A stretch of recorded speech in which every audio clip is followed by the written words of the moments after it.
Alright guys, welcome back to the channel. This is the Red Shadow, and up next is my next game that I beat this year. We're finally starting to get into some games that I beat recently within the last few weeks. So that's always exciting to be able to talk with more confidence about what I remember about these games.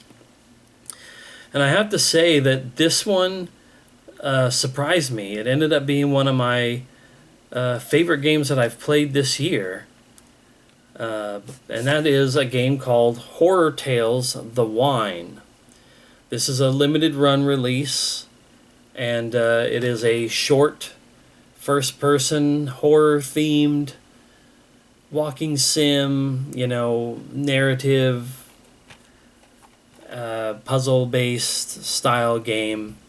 I've said it before, I'll say it again. That's just sort of a genre that I'm partial to. Give me the reins, give me a character, first person view, walking through an area.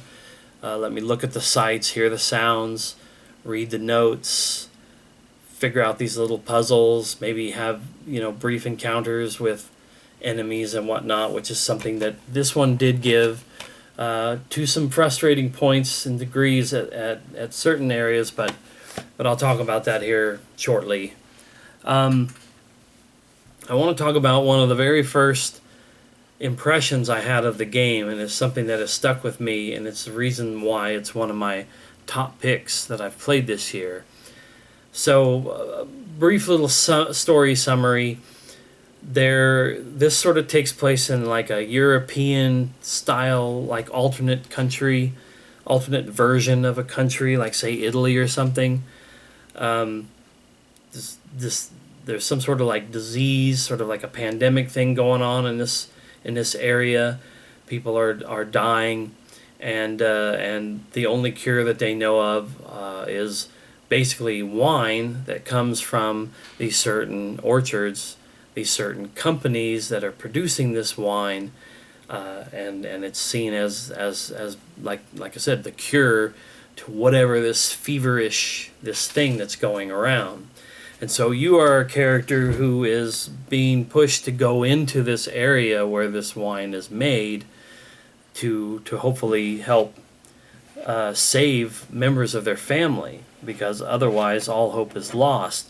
And things have happened where this wine is not getting produced or is not getting distributed as it's supposed to be. So you have to go in and attempt to procure some for the sake of the safety of your family. So you float up on this boat, and the game starts, or like you get the controls as you're standing on this dock next to your boat, and you look up ahead of you, and what you see is like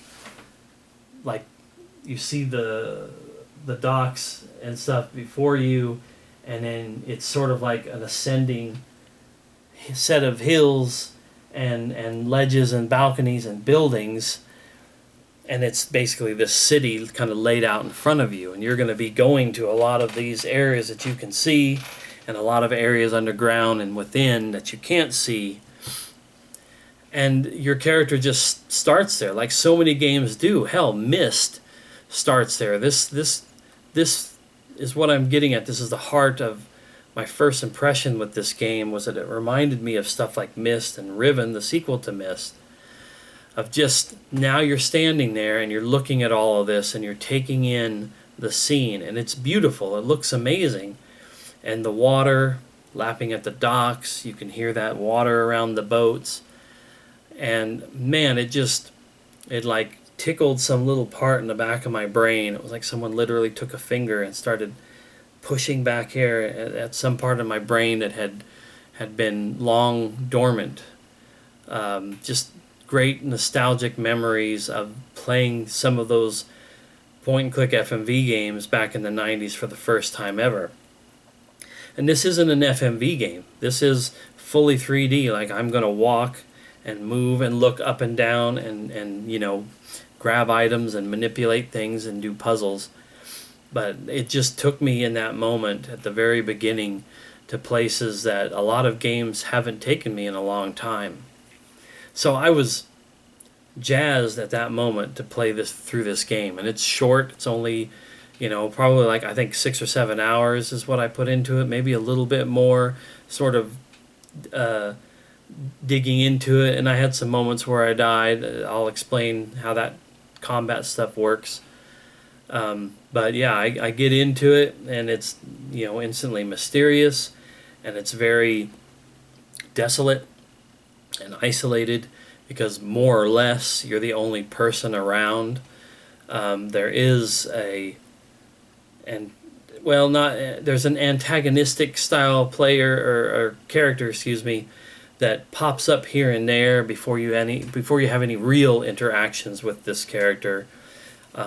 Otherwise, yeah, it's just like you're pretty much by yourself exploring what's going on in this thing. But at times, and it's the big pain point that I have with this game, so the thing that kind of keeps it from being a top tier, not necessarily an all-timer style game. It's not going to crack into my top 30 or top 50 or anything like that.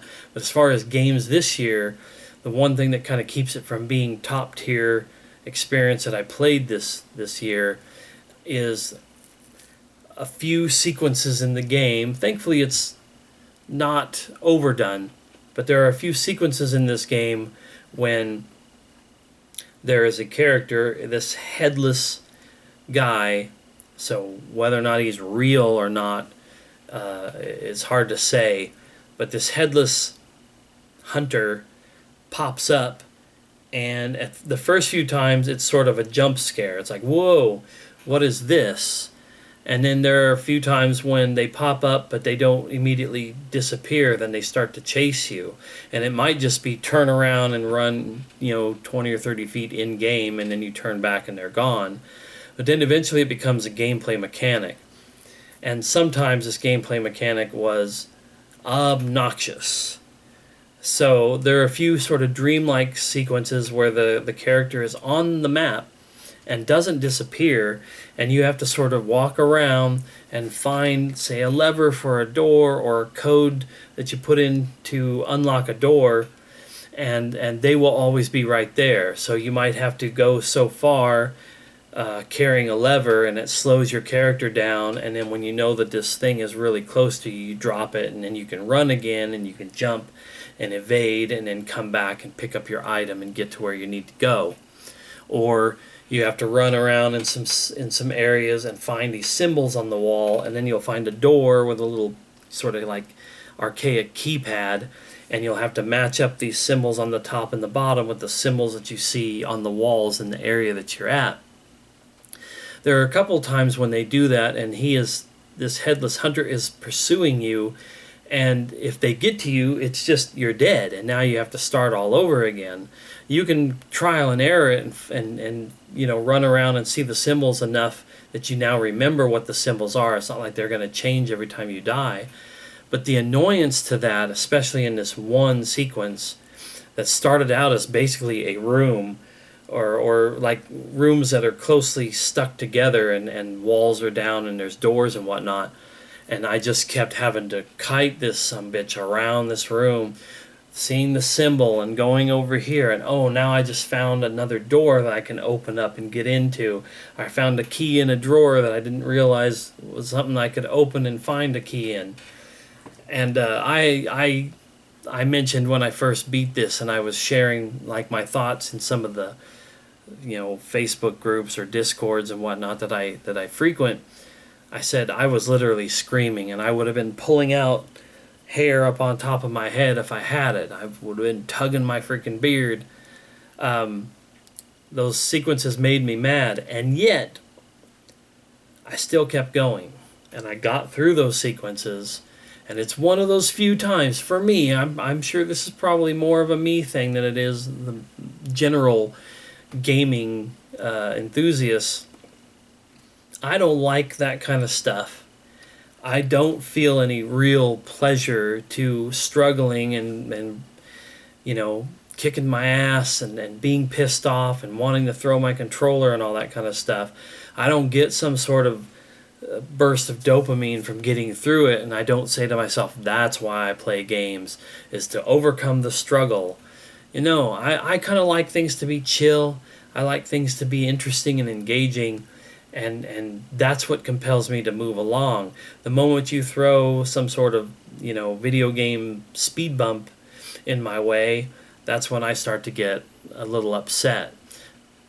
But this game, Horror Tales: The Wine, was one of those few times when getting through those sequences didn't absolutely piss me off and absolutely did compel me to continue on. And I actually did feel that dopamine rush of, oh wow, I got through this and now I get to see what's continuing to happen.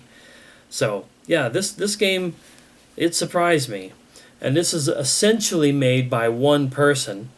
And the Horror Tales is a series.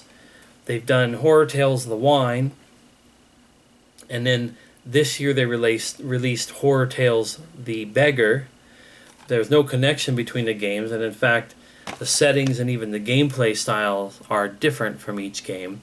I want to play The Beggar, but I'll have to wait and see if it's going to get a physical release before I take the plunge on digital.